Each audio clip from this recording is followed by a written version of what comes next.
تمام تعریف و توصیف اللہ رب العالمین کی ذات بابرکات کے لیے ہے، جو خالق کائنات بھی ہے اور مالک سچیات بھی ہے۔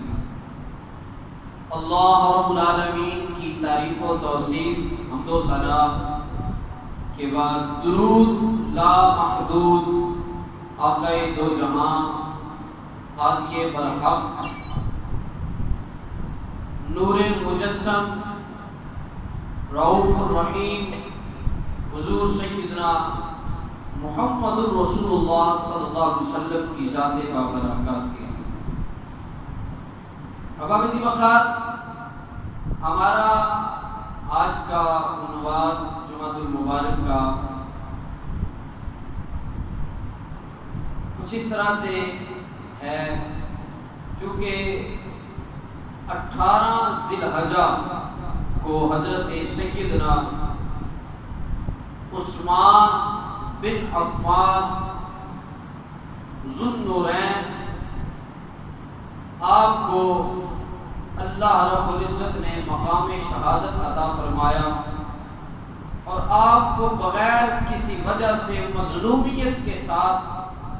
قتل کر دیا گیا، آپ کو شہید کر دیا گیا۔ اسی مناسبت سے حضرت سیدنا عثمان غنی رضی اللہ تعالیٰ کی سیرت، آپ کی شہادت کے حوالے سے چند باتیں آپ کے سامنے پیش کرنے کی کوشش کروں گا۔ حضرات محترم، سیدنا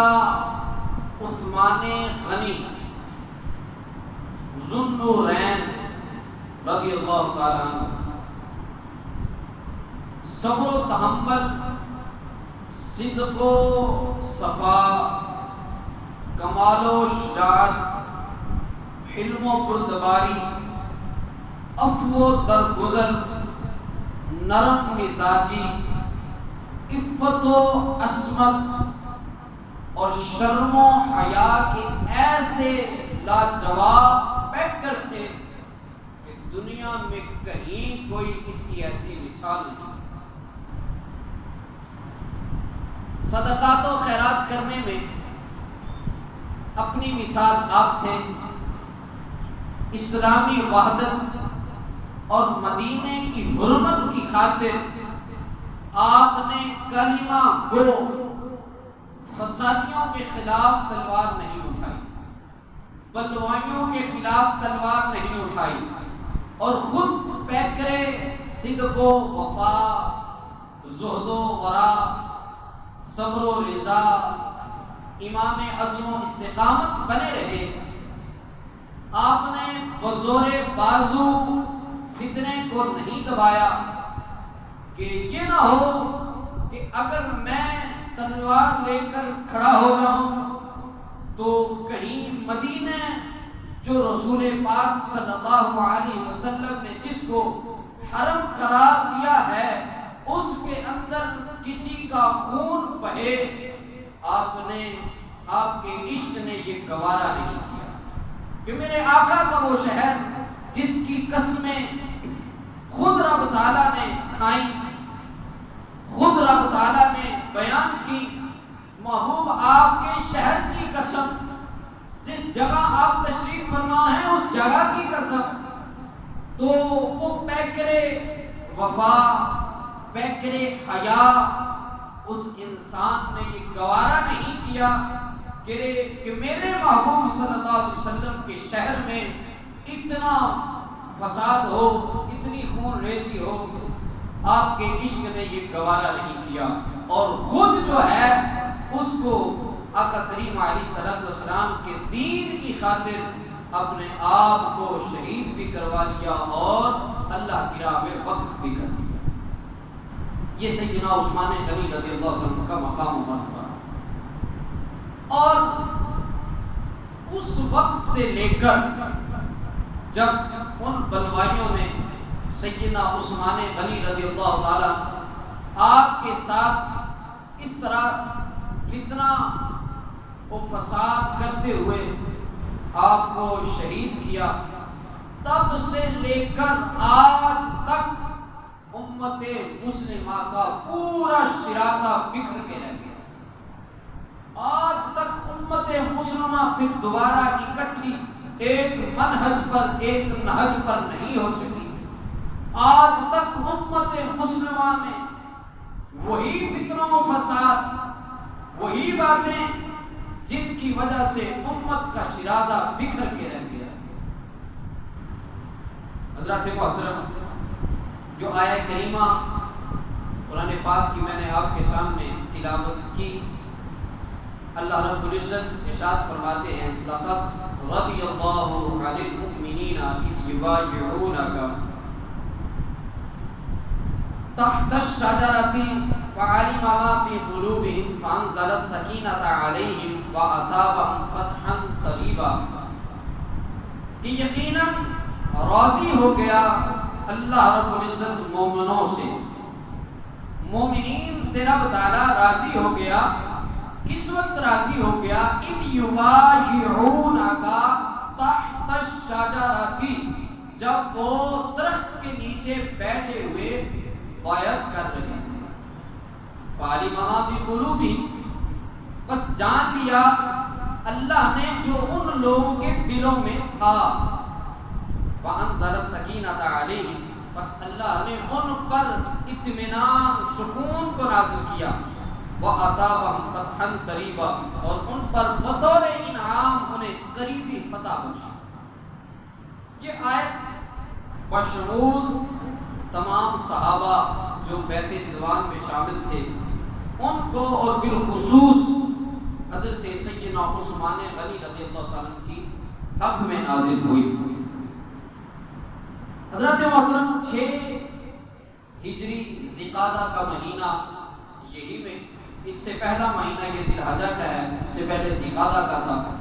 حضور سرور کائنات صلی اللہ علیہ وسلم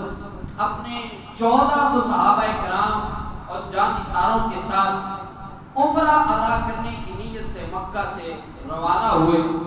اور انہوں نے احرام باندھنے کے ساتھ ساتھ اپنے قربانی کے جانور بھی ساتھ لے لیے. ذاتی حفاظت کے علاوہ ان کے پاس کوئی بھی جنگی سامان نہیں تھا. وہ ذاتی حفاظت کے لیے ایک تلوار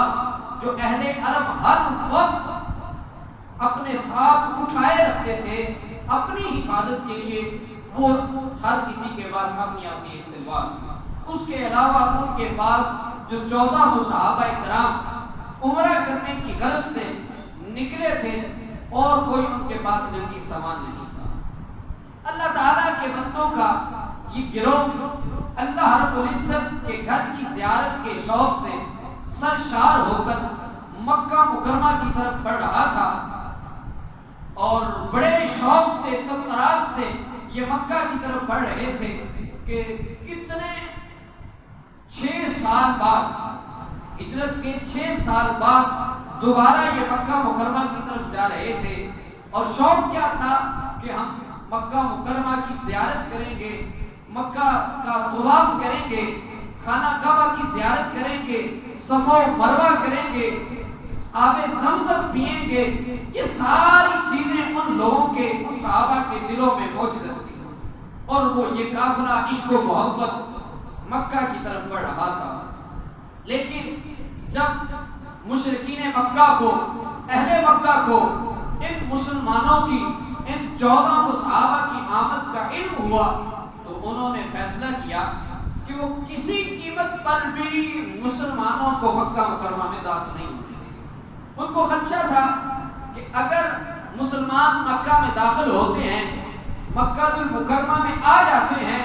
تو جو ہمارے رہنے والے یہاں کے، وہ ان کے لاؤ لشکر کو دیکھ کر، ان کے نبی کو دیکھ کر ان کا کلمہ بھریں گے، ہمارا ساتھ چھوڑ جائیں گے، مکے کو چھوڑ جائیں گے، نبی کے ساتھ چلے جائیں گے. اس خدشے کے طور پر انہوں نے تہیہ کیا کہ مسلمانوں کو مکہ کی زیارت نہیں کرنے دیں.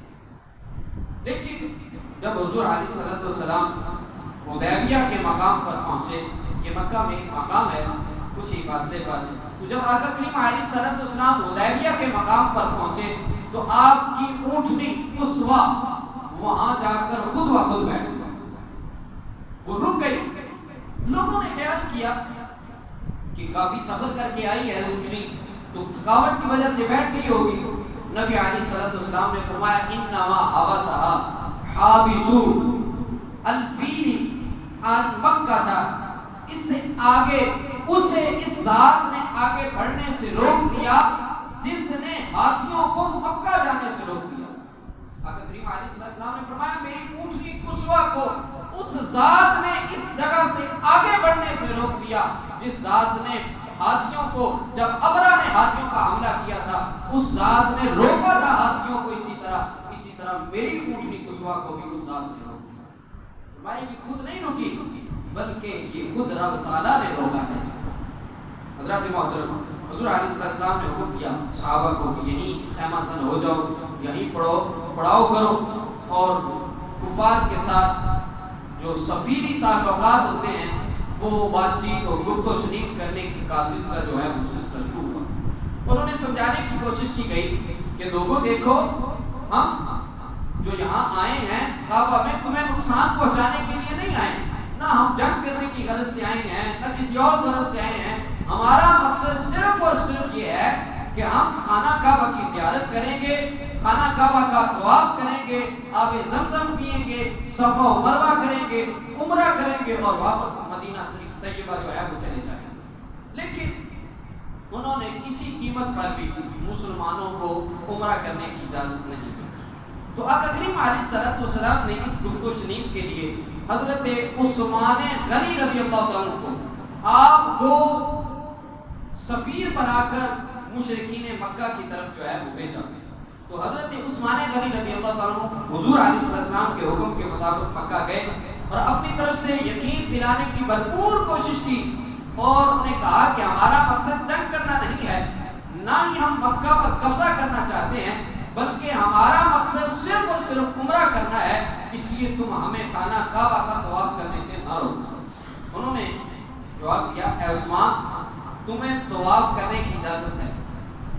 تم طواف بھی کر سکتے ہو, عمرہ بھی کر سکتے ہو, صفا و مروہ بھی کر سکتے ہو, جیسے چاہے تم خانہ کعبہ کا طواف کرو, تمہیں اجازت ہے, تمہیں نہیں روکیں گے. آپ نے کیا جواب دیا؟ دوستو آقا کریم علیہ السلام کی محبت کی یہ پکی نشانی ہے کہ جو بھی آقا کریم علیہ السلام کی ذات کے ساتھ محبت کرے گا پھر اس کو سب سے جو پہلا کعبہ نظر آئے گا وہ حضور علیہ السلام کا چہرہ انور نظر آئے گا.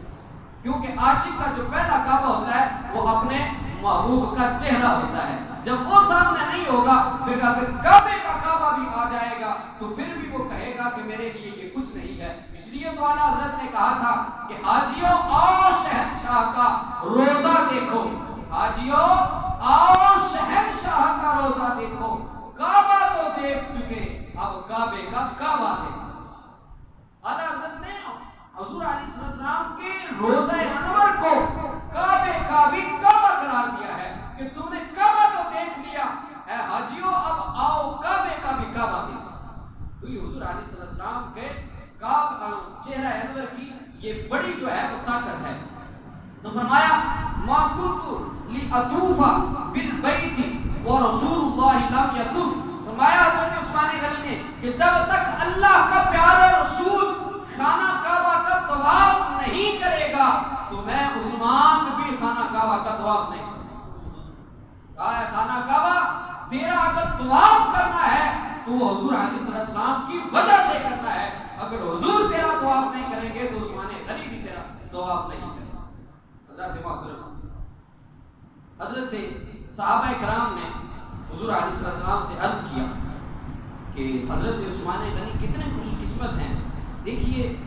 محبت کا انداز جو ہوتا ہے اور حضور کو علم ہے ساری باتوں کا. کہا کہ کتنے خوش قسمت ہیں حضرت عثمان غنی خانہ کعبہ کا طواف بھی کریں گے, حجر اسود کا بوسہ بھی لیں گے, آب زمزم کے جام نوش فرمائیں گے, صفا و مروہ کے درمیان سعی کر کے سنت حاضرہ ادا کریں گے. تو نبی کریم علیہ السلام نے فرمایا میرے صحابہ سنو, ایسا ہرگز نہیں ہو سکتا, عثمان غنی میرے بغیر ہرگز ارکان عمرہ ادا نہیں کر سکتا. یہ حضور کو بھی علم ہے کہ جو میرے ساتھ جو میرا غلام ہوگا وہ میرے بغیر حج اور عمرہ بھی نہیں کر سکتا. حضرت محترم حضور علیہ السلام کی نگاہ نبوت ان ساری چیزوں کا مشاہدہ فرما رہی تھی. اس کا جو وہاں حضرت عثمان غنی رضی اللہ عنہ کر رہے تھے. اور جس طرح حضور علیہ السلام نے فرمایا تھا بعین ہی اسی طرح ہوا کہ حضرت عثمان غنی نے آپ کے سوا، آپ کے علاوہ خانہ کعبہ کا طواف کرنا گوارا ہی نہیں۔ اور اسی دوران یہ افواہ پھیل گئی کہ مشرکین مکہ نے دوسرے لوگوں نے حضرت عثمان غنی کو جو ہے وہ شہید کر دیا۔ تو حضور علیہ السلام نے اعلان کر دیا کہ جب تک ہم حضرت عثمان غنی کے خون کا بدلہ نہیں لیں گے یہاں سے واپس نہیں پلٹیں گے۔ اب حضور علیہ السلام لوگوں جو اعتراض کرنے والے لوگ ہوتے ہیں ان کے ذہنوں میں کئی طرح کے سوالات آتے ہیں کہ جب حضور علیہ السلام یہ فرما رہے ہیں کہ عثمان غنی میرے بغیر طواف نہیں کریں گے تو پھر حضور علیہ السلام نے اس جھوٹی افواہ پہ کیوں یقین کیا، کیوں کہا کہ جو ہے ہم عثمان غنی کے خون کا بدلہ لے کے پلٹیں گے؟ تو یہاں علماء اور مفسرین جواب یہ دیتے ہیں، کہتے ہیں کہ جو لوگ اعتراض کرنے والے ہیں ان کا ذہن کم ہے، کم عقلی کی بنا پہ وہ اعتراض کرتے ہیں۔ حضرت عثمان غنی کے خون کا بدلہ اس لیے کہا کہ صحابہ کا بھی ایک امتحان تھا کہ اس حالت میں صحابہ پکے اور سچے اور ڈٹے رہیں گے یا کہ یہ ساتھ چھوڑ جائیں گے۔ اور دوسرے نمبر پر پھر حضور علیہ السلام کی نگاہ نبوت مشاہدہ فرما رہی تھی اور آپ نے سارے صحابہ اپنا ہاتھ نیچے رکھا اور پھر اس کے اوپر سارے صحابہ نے ہاتھ رکھا اور رکھ کر آقا کریم علیہ السلام نے اپنا دایاں ہاتھ یہ اوپر رکھتے ہوئے کہا کہ یہ نیچے والا ہاتھ میرا ہے اور اوپر والا ہاتھ عثمان غنی کا ہاتھ ہے۔ حضرت محترم حضور علیہ السلام کو علم تھا، آپ جانتے تھے، اگر نہ جانتے ہوتے اب بندہ سوچے کہ بیعت جو لی جاتی ہے وہ زندہ کی لی جاتی ہے، مردہ سے بھی کبھی کسی نے بیعت لی ہے، مردہ کی بھی کسی نے کبھی گواہی دی ہے، کبھی کسی نے کسی مردہ آدمی کی گواہی نہیں دی، جس کو قتل کر دیا گیا ہو اس کی گواہی کوئی نہیں دیتا، نہ ہی اس سے بیعت لی جاتی ہے۔ معلوم ہوا حضور علیہ السلام جانتے تھے عثمان غنی زندہ ہیں اور حیات ہیں، اس لیے حضور علیہ السلام نے اپنے ہاتھ کے نیچے والا ہاتھ رکھ کے اوپر صحابہ کا ہاتھ پھر اوپر اپنا ہاتھ رکھ کے فرمایا اے صحابہ یہ نیچے والا ہاتھ میرا ہے اور اوپر والا ہاتھ عثمان غنی کا۔ یہ صحابہ کا مقام و مرتبہ ہے، یہ عثمان غنی کا مقام و مرتبہ ہے۔ حضرات محترم، حضرت تو پھر اسی لیے تو اللہ تعالیٰ نے بھی ارشاد فرما دیا نا کہ لقد رضی اللہ عن المؤمنین اذ یبایعونک تحت الشجرہ، فرمایا بے شک راضی ہو گیا اللہ تعالیٰ ان سے، کن سے؟ ان مومنین سے جب وہ درخت کے نیچے آپ کے دستے حق پرست پر سر دھڑ کی بازی لگانے کی بات بیعت کر رہے تھے۔ اب ان کے پاس نہ تو جنگی ساز و سامان تھا سوائے ایک تلوار کے، تلوار بھی کتنی دیر چل سکتی تھی، لیکن ان کو کامل یقین تھا کہ اگر ہمارے نبی نے ہمیں حکم کیا ہے تو پھر ہم اپنے نبی کی بات سے ذرا بھر بھی پیچھے نہیں ہٹنے گا۔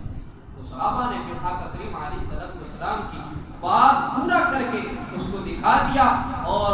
ان کی اس صداقت پر، ان کی اس بیعت پر پھر رب تعالیٰ نے آیت نازل کر کے ان کی تصدیق فرمائی اور اللہ ان سے راضی ہو۔ حضرت محترم، حضرت عثمان غنی رضی اللہ تعالیٰ عنہ، آپ کا نام نامی اسم گرامی عثمان بن عفان ہے۔ آپ کے دادا کا نسب اس طرح ہے، ابی العاص بن امیہ بن عبد الشمس بن عبد مناف قریشی بن امیہ خاندان سے تھے۔ آپ کی والدہ کا نام عروہ بنت کلیس، جن کی والدہ ام حکیم بنت عبد المطلب تھی۔ والد کی طرف سے آپ حضور علیہ السلام کے چوتھے دادا حضرت عبد المناف سے جا ملتے ہیں اور والدہ کی طرف سے حضور علیہ السلام کی پھوپھی کے فرزند۔ آپ اسلام قبول کرنے سے پہلے بھی بڑے مالدار، بااثر، سخی اور تجارت پیشہ تھے۔ آپ واقعہ فیل کے بعد چھٹے سال نبوت نبوی سے 47 سال قبل پیدا ہوئے۔ آپ کا لقب ذوالنورین ہے، جس کی دو وجہ لکھی گئی۔ اس کی ایک وجہ تو یہ ہے کہ حضور علیہ السلام کی دو صاحبزادیاں یکے بعد دیگرے آپ کے عقد میں آئیں اور اسی کے متعلق اعلیٰ حضرت نے فرمایا کہ نور کی سرکار سے پایا دوشالہ نور کا، نور کی سرکار سے پایا دوشالہ نور کا، کہ دو جو بیٹیاں تھی دوشالے تھے جو وہ آقا کریم علیہ السلام سے حضرت عثمان کو ملے تو فرمایا نور کی سرکار سے پایا دوشالہ نور کا، ہو مبارک تجھ کو ذوالنورین جوڑا نور کا۔ فرمایا کہ اے عثمان غنی آپ کو مبارک ہو کہ آپ کو اللہ رب حضور علیہ السلام کی 2 بیٹیاں جو ہیں وہ عطا ہوئی، اور حضور علیہ السلام کے خود فرمایا کرتے تھے، آپ نے فرمایا جب حضرت رقیہ کی شادی کی نا، آپ کا وصال ہوا، پہلی بیگم آپ کی پہلی بیوی جو حضور علیہ السلام کی بیٹی حضرت رقیہ تھی، ان کے ساتھ کا نکاح ہوا، تو وہ بیمار ہو گئی، آپ کا وصال ہوا، تو آقا کریم علیہ السلام نے ارشاد فرمایا اے عثمان اگر میری 100 بیٹیاں بھی ہوتی تو میں یکے بعد دیگرے ان کا وصال ہوتا، اور پھر میں یکے بعد دیگرے تیرے ساتھ ان کا نکاح کرتا جاتا، یہاں تک کہ 100 کی 100 پوری ہوتی۔ اور مجھے جبریل علیہ السلام نے آ کر یہ حکم دیا ہے، یہ کہا ہے اللہ تعالیٰ کی طرف سے کہ اپنی بیٹی ام کلثوم کا نکاح حضرت عثمان کے ساتھ کریں۔ اس لیے آپ کو ذوالنورین 2 نوروں والا، آقا کریم علیہ السلام خود نور ہیں، تو آپ کی بیٹیاں آپ کی نسل پاک جو ہے وہ ساری کی ساری نور ہے۔ اس لیے تو اعلیٰ حضرت نے کہا نا کہ تیری نسل پاک میں ہے بچہ بچہ نور کا، تو ہے عین نور تیرا سب گھرانہ، فرمایا کہ حضور علیہ السلام کے سارے کا سارا گھرانہ جو ہے وہ نور کا ہے۔ اور دوسری وجہ، آپ زمانہ جاہلیت میں آپ از حد سخی تھے، زمانہ جاہلیت میں بھی، اور آپ کی 2 ثقافتیں تھیں، ایک اسلام قبول کرنے سے پہلے کی اور دوسرے اسلام قبول کرنے کی بعد، اور ان دونوں ثقافتوں کی وجہ سے آپ کو ذوالنورین کہا جاتا ہے۔ یہ 2 وجہ علماء نے لکھی ہیں۔ حضرت محترم حضرت سیدنا عثمان غنی رضی اللہ عنہ کو اللہ رب العزت نے بڑا مقام و مرتبہ عطا فرمایا۔ آپ کے حضرت سیدہ عائشہ صدیقہ رضی اللہ عنہ بیان کرتی ہیں کہ ایک مرتبہ حضرت دروازہ کھٹکایا کسی نے، تو دروازہ کھولا گیا تو حضرت ابوبکر صدیق نے اندر آنے کی اجازت مانگی، تو آقا کریم علیہ السلام آپ کی پنڈلی مبارک سے کپڑا ہٹا ہوا تھا، حضرت ابوبکر صدیق نے آپ سے اجازت مانگی تو آپ نے اجازت عطا فرما دی اور اسی طرح بیٹھے رہے۔ حضرت ابوبکر صدیق آئے، آپ نے کچھ گفتگو کر کے جو معاملہ تھا بات کر کے واپس تشریف لے گئے۔ پھر کچھ دیر بعد دروازہ کھٹکا تو پھر حضرت عمر تشریف لائے، تو وہ بھی آئے، انہوں نے بھی گفتگو کی، تو آقا کریم علیہ السلام اسی طرح بیٹھے رہے، گفتگو کر کے وہ بھی تشریف لے گئے۔ پھر کچھ دیر بعد دروازہ کھٹکا، پوچھا کون؟ کہا عثمان۔ تو آقا کریم علیہ السلام نے اپنی پنڈلی مبارک کا کپڑا درست فرمایا، ٹھیک ہو کر بیٹھے، اور پھر کہا اب اجازت ہے، اب آؤ عثمان۔ جب عثمان غنی رضی اللہ تعالیٰ عنہ تشریف لائے، آپ آقا کریم علیہ السلام کے پاس بیٹھے، گفتگو کی، چند لمحے کے لیے بات چیت کر کے واپس تشریف لے گئے، تو حضرت سیدہ عائشہ صدیقہ رضی اللہ تعالیٰ عنہ ام المومنین، آپ نے پوچھا یا رسول اللہ صلی اللہ علیہ وسلم ابوبکر صدیق آئے، آپ کی پنڈلی مبارک سے کپڑا ہٹا ہوا تھا، آپ نے درست نہیں فرمایا، آپ اسی طرح بیٹھے رہے۔ پھر اس کے بعد عمر آئے،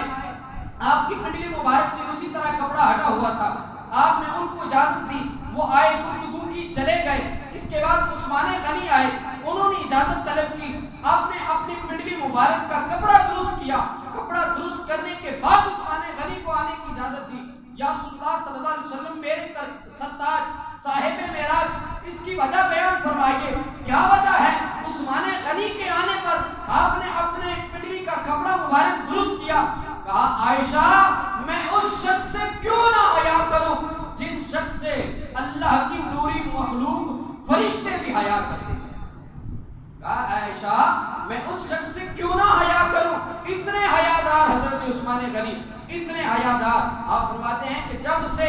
میں نے اپنا یہ ہاتھ آقا کریم علیہ السلام کے دست حق پرست پر بیعت کے لیے دیا، اسلام قبول کیا، تب سے لے کر زندہ رہنے تک کبھی میں نے اپنے اس ہاتھ سے اپنی شرمگاہ کو نہیں چھوا۔ اتنے باحیا حضرت عثمان غنی، اور کہتے ہیں حضرت عثمان غنی کی حیا کا یہ عالم تھا، ہم تو نہاتے ہیں یا کچھ کرتے ہیں تو ہم اپنا نہیں خیال کرتے، لیکن حضرت عثمان غنی علماء فرماتے ہیں کہ جب غسل خانے میں بھی نہاتے تھے تو آپ کپڑا باندھ کر نہاتے تھے، کبھی آپ نے اپنی شرمگاہ کو کبھی دیکھا نہیں تھا۔ یہ حضرت عثمان غنی کی حیا کا عالم تھا۔ حضرت محترم، اسی طرح حضرت عثمان غنی رضی اللہ تعالیٰ عنہ، آپ نے آقا کریم علیہ السلام سے کہا یا رسول اللہ میں نے کبھی گانا نہیں گایا، کبھی میں نے زنا نہیں کیا، نہ کبھی گانا گایا نہ زنا کیا۔ تو آقا کریم علیہ السلام نے ان کو عثمان غنی رضی اللہ تعالیٰ عنہ کو یہ خوشخبری دی کہ عثمان غنی تیرے اسی عمل کی وجہ سے تیری یہی فضیلت ہے کہ تو فرشتوں میں بھی حیا والے مقام پہ فائز ہے، فرشتے بھی تیری ان حیا کا مقام پایا، تیرا جو ہے تیری فضیلت اور تیری عظمت کا جو ہے وہ حیا کرتے ہیں۔ حضرات محترم، اسی طرح حضرت عثمان غنی رضی اللہ تعالیٰ عنہ کے متعلق آپ فرماتے ہیں کہ ایک مرتبہ آپ وضو فرما رہے تھے، حضرت عثمان غنی آپ وضو کرتے کرتے مسکرانے لگے،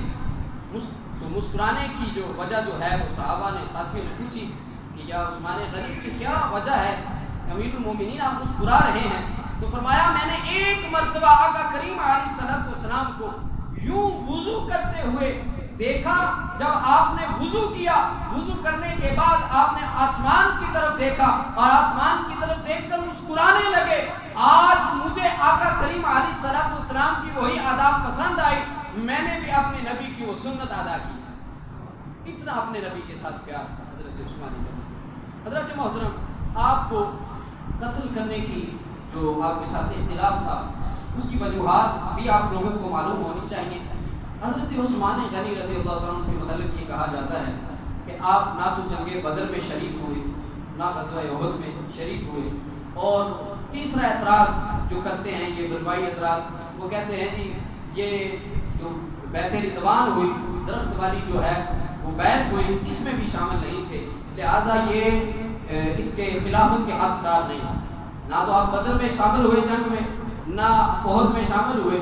تو نہ ہی آپ جو ہے وہ بیعت میں، درخت والی بیعت جو ہے اس میں شامل تھے، لہٰذا آپ جو ہے اس خلافت کے حقدار نہیں ہیں، آپ خلافت سے دستبردار ہو جائیں۔ لیکن آقا کریم علیہ السلام نے آپ کی خلافت کی جو ہے وہ گواہی بھی دی تھی اور بتایا تھا میرے بعد 4 جو ہے وہ خلافتیں ہوں گی اور اس طرح ہوگی، تو اس مطابق حضرت عثمان غنی بھی خلیفہ بنے۔ تو بلوائی جو تھے وہ کہتے تھے، جو گروہ تھا مخالف پارٹی تھی وہ کہتی تھی نہیں نہیں یہ کام نہیں ہونا چاہیے، آپ جو ہے اس سے دستبردار ہو جائیں۔ تو آپ نے کہا کہ مجھے یہ جو ہے وہ سب لوگوں کی رائے کے ساتھ جو ہے وہ خلیفہ بنایا گیا ہے، چنا گیا ہے، لہٰذا میں اس سے دستبردار نہیں ہوں گا۔ تو آپ کا جو زمانہ خلافت ہے وہ 12 دن کم سے کم ہے، 12 دن کم 12 سال تک ہے، 12 دن کم 12 سال تک آپ کا زمانہ خلافت ہے۔ آپ نے اس میں بے حد جو ہے وہ کام کیے۔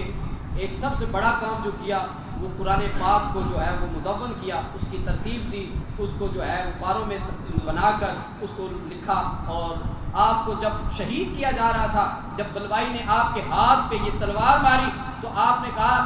اے بدبخت دیکھ اسی ہاتھ نے اس قرآن پاک کو لکھا ہے جس کو تم پڑھتے ہو، تم میرے ساتھ کیوں اتنا ظلم کر رہے ہو، مجھے کس وجہ سے قتل کرنا چاہتے ہو، کیوں میرے جو ہے وہ خون کے در پہ ہوئے ہو۔ لیکن ان لوگوں نے آپ کی ایک بات نہ سنی اور آپ کو شہید کر دیا، آپ کو مظلومیت کے طور پر شہید کیا گیا، آپ کا کوئی قصور نہیں تھا، بلا وجہ انہوں نے قتل کیا۔ اور پھر اس کے بعد سازشیں کیا کی، سب لوگوں نے مل کر یہ سازش کی کہ ان کو اور حضرت علی کو جو ہے وہ آپس میں لڑا دیا جائے اور ان کی خانہ جنگی شروع کر دی جائے۔ تو انہوں نے کہا کہ یہ سارے قتل میں حضرت علی المرتضیٰ شیر خدا یہ شامل تھے اور انہوں نے قتل کروایا۔ یہ ساری سازشیں یہ بلوائی لوگ، یہ رافضی حضرات بولتے ہیں، ہم نہیں بولتے، کیونکہ حضرت علی المرتضیٰ شیر خدا سے لوگوں نے پوچھا کہ آپ کے نزدیک ان تینوں کا کیا مقام و مرتبہ ہے؟ اب ممبر پر تشریف لے گئے، ممبر پر کھڑے ہو کر آپ نے ارشاد فرمایا لوگوں سنو، سب سے آقا کریم علیہ الصلوۃ والسلام کے بعد دنیا میں افضل ترین انسان اگر کوئی ہے وہ علی کے نزدیک ابو بکر صدیق ہے۔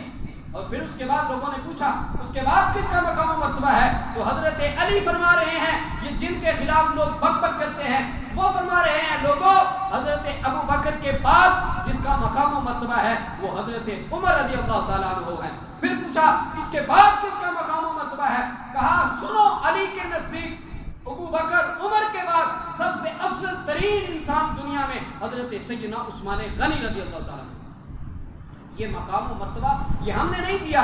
یہ آقا کریم علیہ السلام کی وجہ سے اللہ رب العزت نے آپ کو عطا فرمایا۔ ایک مرتبہ آقا کریم علیہ السلام حضرت ابو بکر اور حضرت علی کے ساتھ، حضرت ابو بکر عمر اور حضرت عثمان غنی کے ساتھ ایک پہاڑ پر آپ تشریف فرما تھے، پہاڑ وجد کرنے لگا، پہاڑ جو ہے وہ خوشی سے جھومنے لگا تو آقا کریم علیہ السلام نے اپنے پاؤں مبارک سے اب زمین اس پہاڑ کو ٹھوکر مارتے ہوئے کہا رک جا پہاڑ، تجھے معلوم ہونا چاہیے تیرے اوپر ایک نبی، ایک صدیق اور 2 شہید کھڑے ہیں۔ آقا کریم علیہ السلام نے ان کی شہادت کی پہلے ہی خبر دے دی تھی، کہا کہ عثمان غنی تجھے بلوائی جو ہے، تجھے لوگ جو ہے وہ ناحق، وہ مسلمان جو تجھے کلمہ پڑھنے والے ہوں گے وہی تجھے ناحق قتل کریں گے۔ حضرت محترم اسی طرح پھر حضرت عثمان غنی رضی اللہ تعالیٰ عنہ آپ کو ان بلوائیوں نے ناحق جو ہے وہ قتل کر دیا، حالانکہ حضرت علی المرتضیٰ آپ بھی اور آپ کے صاحبزادے حضرت حسن اور حضرت حسین کس دن اور رات آپ کا جو ہے وہ پہرا دیتے ہیں، مسلسل آپ کا پہرا دیتے رہے اور آپ کی حفاظت کرتے رہے، لیکن ان بلوائیوں نے مکان کے پیچھے سے نقب لگا کر آپ کو ہے وہ گھر میں گھس کر گھر میں جا کر وہ ہے وہ آپ کو قتل کیا اور شہید کر دیا۔ اللہ رب العزت سے دعا ہے کہ اللہ رب العزت ان عظیم ہستیوں کے طفیل ان کی شان کو ہمیں سمجھنے کی توفیق عطا فرمائے، ان کے خلاف اپنی زبان کو بند رکھنے کی توفیق عطا فرمائے۔ حضرات محترم، ہمیں اپنی زبان کو صحابہ کے خلاف، اولیاء کے خلاف نہیں کھولنا چاہیے، کیونکہ ان کی شان کو رب نے بلند کیا ہے، ہم نے نہیں بلند کیا۔ یا ہم تم کون ہوتے ہیں؟ حضور علیہ السلام کی یہ سارے صحابہ ستاروں کی مانند ہیں، اگر تم کسی کے خلاف بھی کوئی بات کرو گے۔ ایک مرتبہ آقا کریم علیہ السلام کے ایک جنازہ آیا تو صحابہ نے جنازے میں شریک ہوئے، آقا کریم علیہ السلام شریک نہ ہوئے، آپ نے جنازہ نہ پڑھا تو صحابہ نے کہا یا رسول اللہ صلی اللہ علیہ وسلم کیا وجہ ہے؟ آج تک آپ کو کوئی جنازہ چھوڑتے ہوئے نہیں دیکھا گیا، آج آپ نے اس کا جنازہ کیوں چھوڑا؟ تو آقا کریم علیہ السلام نے ارشاد فرمایا میرے صحابہ، میں نے جنازہ اس کا اس وجہ سے چھوڑا ہے، یہ میرے دوست میرے ذوالنورین عثمان غنی رضی اللہ تعالیٰ عنہ کے خلاف اپنی زبان کھولتا ہے اور ان کو گالیاں بکتا تھا، اس لیے میرے عشق نے گوارا نہیں کیا کہ میں اس بدبخت کا جنازہ پڑھوں۔ تو آقا کریم علیہ السلام نے اس کا جنازہ نہیں پڑھا، جس کا جنازہ حضور علیہ السلام نے نہیں پڑھا۔ لوگوں سوچو قیامت کے دن اگر وہی نبی کہیں کہ اے عثمان یہ تیرے بارے میں اس طرح کہتا تھا، تیرے بارے میں یوں بک بک کرتا تھا، آج میں اس کی سفارش نہیں کروں گا، تو پھر کس کے پاس جاؤ گے؟ قیامت کے دن کس کا سہارا لوگے؟ وہ قیامت کا دن جس دن سارے نبی بھی یہی کہیں گے میں کچھ نہیں کر سکتا۔ تم نے اگر سفارش کروانی ہے، تم نے اگر شفاعت لینی ہے تو ایک ہی انسان ہے، ایک ہی بلند مقام و مرتبے والے ہیں، وہ کون ہے؟ وہ آقا کریم حضرت سیدنا محمد رسول اللہ صلی اللہ علیہ وسلم۔ ان کے در پہ جاؤ اور جا کر ان کا دروازہ کھٹکھٹاؤ، وہ تمہاری سفارش کریں گے، وہ تمہاری شفاعت کریں گے۔ حضور فرمائیں گے انا لہا، میں سب کے لیے ہوں، آؤ میرے پاس میں سب کی سفارش کروں۔ تو حضور علیہ السلام شفاعت کریں گے، لیکن شفاعت اس کی ہوگی جو حضور علیہ السلام کے یاروں کو کچھ نہ کہتا ہوگا، یاروں کے ساتھ بھی محبت کرتا ہوگا، چاروں یاروں کو بھی مانتا ہوگا، سارے صحابہ کو بھی مانتا ہوگا، پھر حضور سفارش اس کی کریں گے، کیونکہ جس کے ساتھ محبت ہوتی ہے پھر وہ اس کا خیال بھی رکھتا ہے۔ حضور علیہ السلام اپنے ان سارے یاروں سے محبت کرتے ہیں، اپنے سارے صحابہ سے محبت کرتے ہیں، ہمیں بھی اللہ رب العزت ان صحابہ کے ساتھ محبت کرنے کی توفیق عطا فرمائے۔ وآخر دعوانا ان الحمد للہ۔